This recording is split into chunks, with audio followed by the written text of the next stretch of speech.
legendary jazz DJ, Scott Van Wagner, leader of Flat Five, Larry Van, and Tony Saunders. Give it up, you guys! Yeah!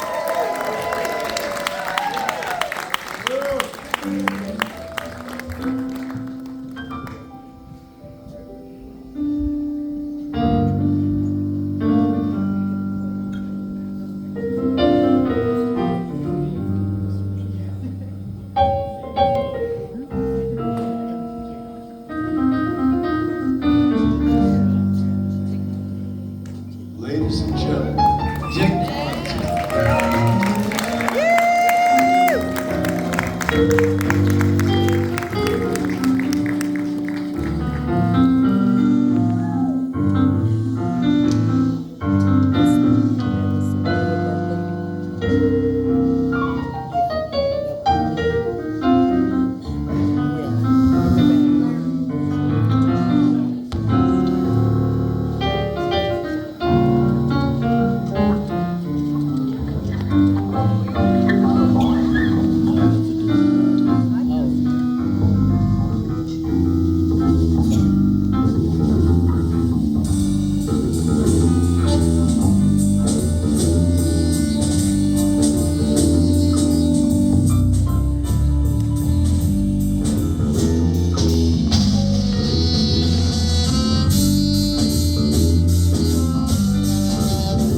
Ladies and gentlemen, Mr. Dick Conti on keyboard. True story. When I was hanging with my dad as a young man, not the 70-year-old man I am today, I went to Dick Conti at K-Jazz, right? And when my dad was asking him to play his records, Dick reminded me that I was like 8 or 9 when I met him. So that's a great story. That was before I got really old, like you said. And then this man back here on the drums, Larry Van.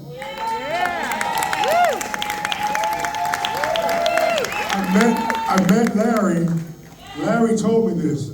I was working, my summertime job was working for Park and Recs in San Francisco. And I would set up the stages for the bands to play. So I was like 14 or 15 in 10th or 11th grade, and I set up the band for him to play with. He was playing with Marvin Holmes and the Uptights. Am I correct, Larry? Yeah, I guess he says yes. But they were there, Marvin Holmes and the Uptights, Ruby Delicious, who I love, Eugene Blacknell and the New Breed. I would set up for them, and we would set up in the band shell in Golden Gate Park. And I was happy working for $1.65 an hour. My check at the end of 2 weeks, $32, I was happy to get that also.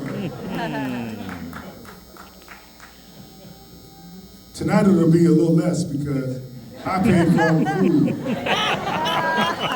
So I hope y'all enjoyed yourself.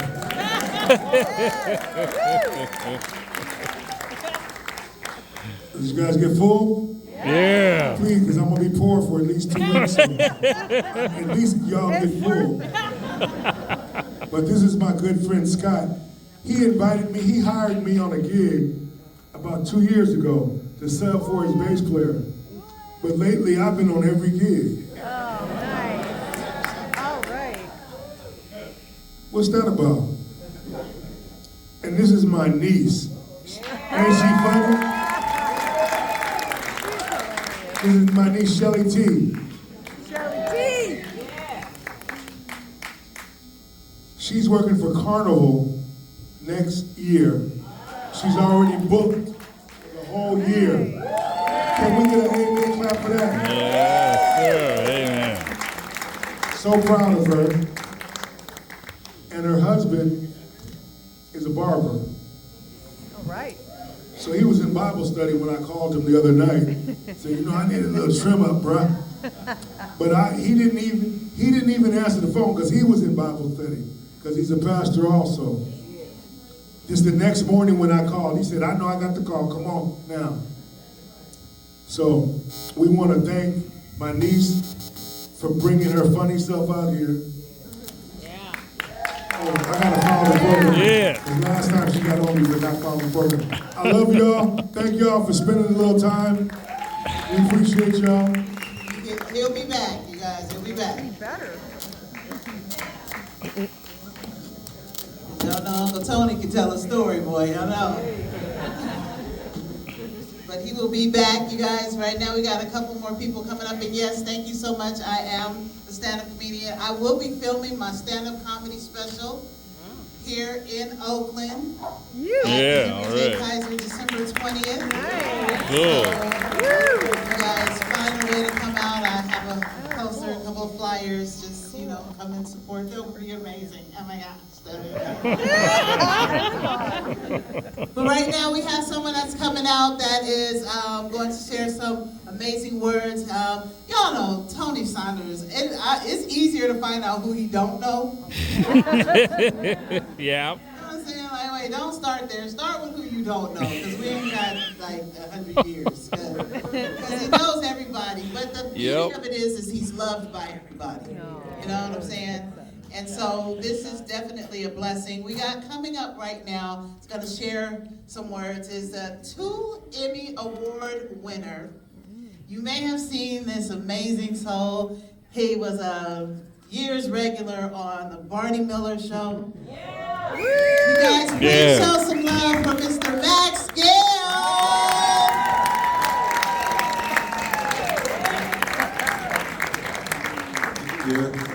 Isn't she wonderful? Yes. Funny, deep, heart. Wow. We've been here, my better half, Chris, out here. Have been here for a good while, just watching this great, wonderful spirit kind of brew and get together, and it's a wonderful thing. Tony called me a while back and asked if I would MC his birthday, and you know, and I said yes right away. And at a certain point, I said, do I get to do a song? Because we go back to 1977. I met Tony and Merle in Kansas. He was playing with Buffy St. Marie, and I've been a part of something called The Longest Walk, and they came through and did a concert there, and Merle and I bonded right away. And so Tony was like my nephew, you know, because he's like about 10 years younger than I, 12 years. I'm 82. But Merle was about 10 years older than I. So Merle was my brother, and Tony was my nephew. You know, but I talked the other day, you know, sometimes you're my nephew, sometimes you're my brother, because we're not that far apart. You know? But I love Tony. I love Merle. I learned so much about friendship with Merle. And there was a time when Merle was my best man in my first wedding with my late wife, and she and Merle had a great relationship, and I process my own kind of growth or path or something. Somehow putting it in rhyme helps me, and it gives me, I call them my breadcrumbs in the cosmic forest, because there, you know, you can kind of find your way home to find whatever your creative gift is or whatever you're given, you know, and then you can get back there, and sometimes I'll put them to music. I'm musical. I'm not a musician like these guys, but I'm musical, and so she got into Merle's ear, and Tony and Merle came down from San Francisco, and other friends of mine from Los Angeles, and we recorded a bunch of songs, and that all got put on the back burner until recently. I got those old moldy tapes baked and stuff. So you know, these things that we think, you know, we want to do, and then we put them aside because we have kids, and we think, you know, in a year or two, We'll get back to where we were, but we have kids, so, you know, it takes a while to come around. But anyway, he said, yeah, and then we didn't talk about it much earlier. I was telling Chris, you know, maybe we would just won't do that. But he said, no, you're going to do something. So in a little bit, we will, and hang with me. I'm very nervous about it, but you should do things that scare you, right? Yeah. And I just talked to Larry Van, who I've known for so many years, and he's such a wonderful person and musician, and I told him about that, and he said we all are. So, but to begin, I got a call from John Mitchell this morning, the drummer, coming up, and he said that they've got something for Tony. So if Tony is, are you around, Tony? This is the time you're supposed to go to the bathroom. Is he nearby? He's coming. Okay. I can share one of my poems with you while we're waiting. Yes. Okay. This is called Bigger, and it goes bigger than you. And the idea of that is, you know, you, there's the capital Y-U, where people get hung up and who's the you you're praying to, you know, or there's just the you know, the whole notion of you, bigger than you and bigger than me. And bigger than all our hearts and minds can see. Bigger than all we believe there to be. And so it's bigger than bondage, and bigger than free, and bigger than love, and bigger than hate, and bigger than destiny, and bigger than fate, and bigger than humble, and bigger than great, and bigger than race or religion or state, bigger than teacher or guru or sage, bigger than sex or youth or age, bigger than anger, resentment, or rage, bigger than anything said on a page or a stage, bigger than action, whatever we try, bigger than all we accept or deny, bigger than anyone, what, who, or why, bigger than bigger, and bigger than I.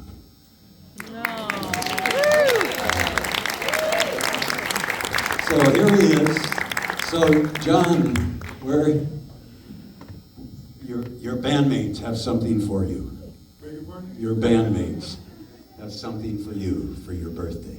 And they want to bring it out and present it to you right now.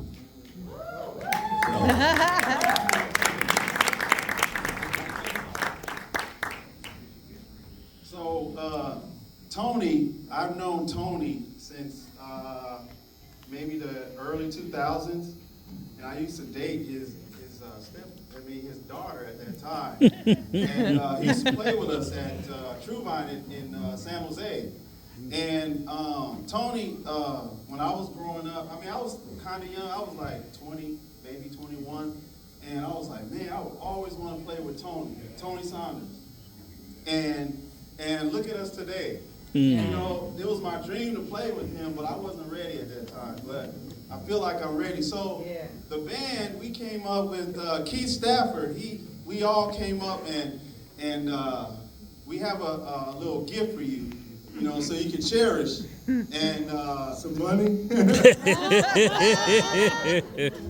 I can play for this. Oh my gosh. Oh wow, life-size Tony Saunders. Yeah. That's pretty cool. But I know what I look like. I wake up and look at myself every morning. That's what I used to look like a couple months ago. Well, I thank you guys.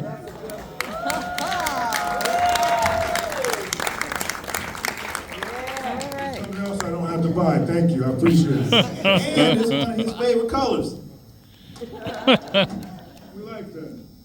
I'll tell you that picture over there.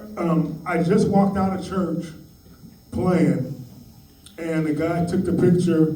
That was in because I was a featured artist in North Bay Magazine, North Bay Biz Magazine, and that was the photo that was in that magazine. Kind of cool.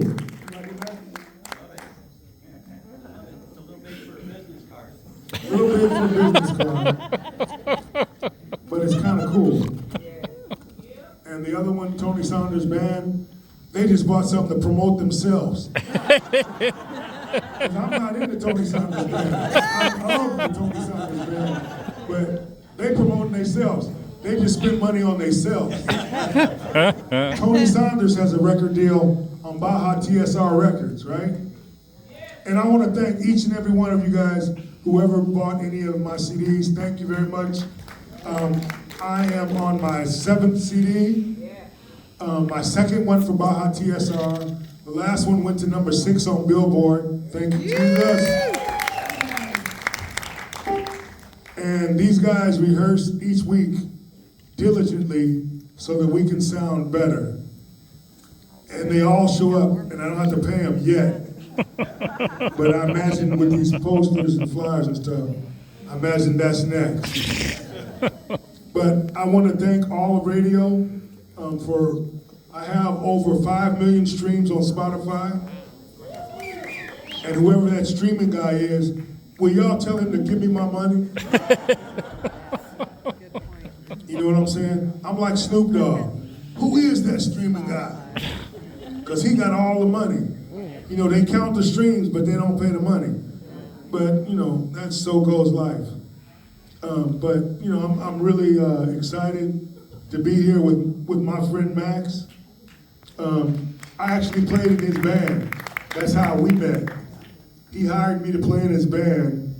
And plus, he had this cool theme that I slept in called Cloud 9, which was his pillow. It was a pillow that you sleep in, and it just sucks your whole body in. We thought we lost him for a while. Yeah. And you know, like I kind of knew he was Wojciechowicz, right? But I didn't never want to ask him, right? But then I went in the bathroom in my room after getting out of Cloud 9. I went, there it is. That's the hair from Wojciechowicz. So it was great. We've had a great journey. I played on his projects. I'm mixing one of his projects right now and cleaning up one of his projects right now. And my dad convinced you to hire me in your band. So I thank you for that. Plus, since my dad has died and went on to the other side, Max has been my guy that I say, Max, should I do this? He goes, yes, Tony, you should do that. You know what I mean? Everybody wants somebody to take a call. You know what I mean? Max was my guy. I call him and say, Max, they're doing this to me, and should I do this? He said, well, come down here, Tony, and we'll figure it out. And so I'd go down to Malibu, and we'd figure it out. And he had me involved with the Malibu Composers Club, and I was in the house band with Lee Rittenauer, you know, and a bunch of other great musicians, Phil, and what's the guy who started Composers Club? Richard Gibbs. Richard Gibbs, who was in Oingo Boingo, keyboard player in Oingo Boingo. And these guys became my friends. And it's just a whole nother horizon. What I know now, being 70 years old, is that you keep chasing new horizons. You know what I mean? And I've been so blessed. Whoever would have thought that I'd write music for a Francis Ford Coppola movie? You know what I'm saying? He came over to me. I was in the movie Peggy Sue Got Married, and I was in the band with Nicolas Cage, who I won't comment on because this is a G-rated show. But Nicolas was cool, sorta. But I was over in the corner writing some music, and I had just come back from London, working at Abbey Road, and John Williams was recording downstairs with the London Symphony.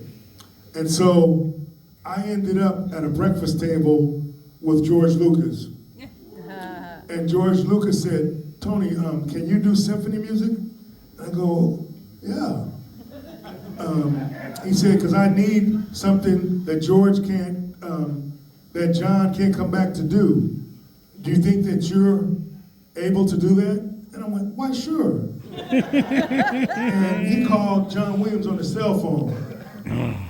And John Williams go, he asked John, he says, yeah, Tony said he just met you. Yeah, funny little black guy, he's funny, huh?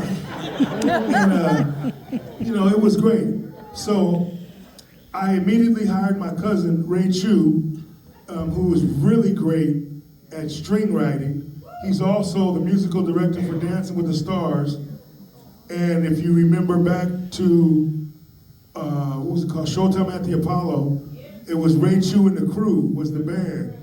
So you always wonder through your life, who do you have to look up to, when you're growing up? Because everybody wants that challenge, right? So Ray Chu, when I was 15, he was playing with Melba Moore. And then when he was 18, he played with Ashford and Simpson. And when he was 20, he produced the track on Michael Jackson's album. And, so I always had, the bar was set high for me to look up to. And thank God that I got to play some great music along the way. And not many people can say their first gig was with Jerry Garcia. But mine was when I was 18 years old. Yeah. I played at the end of the beginning at the top. And, ever since then, my favorite food is sushi. I got turned on to that when we worked on The Twilight Zone at the Grateful Dead studio, and Bob Weir ordered sushi all the time, so that's why I like sushi. And, it's a trip to learn R&B music, Grateful Dead kind of music, country music. I played with Buffy St. Marie in front of 150,000 people at the Atlantic Folk Festival. You know what I mean? Those kind of experiences, they've taught me a lot, and I've grown a lot. And I appreciate each and every one of these 70 years. And you're listening to this on KGGV. I've also learned because I've known the owner of the station, Jerry Knight, since I was a young boy. And so this is being broadcast live on KGGV Radio, River Theater Radio, okay? So you guys sit back. We're gonna play some music for you guys. And thank you for coming out, spending a little time with me and my friends. I got to see some of my cousins, Kurt Kaywood. I haven't seen Kurt since we were like teenagers. We would ride. My mom would say, where you guys going? And we said, we're going to the park. Of course, we live 1 block away from Golden Gate Park, but we went to the park in the Marin Headlands. I didn't tell her about that part until I was grown. And I was too old for her to beat up. But we've had a lot of good times. A lot of good times with Max and my dad, and that's why Max is here, because he has supported me through all my travesties and my times when people hold me up in a shining star. So I thank you for sticking by me, and thank you for being here tonight. I love you, Tony. I love you, Tony. I love you too. And I'm glad I got to share some of my words. And all I want to do now before we listen to some great music is that we all sing happy birthday To you, happy birthday to you, happy birthday, dear Tony. Happy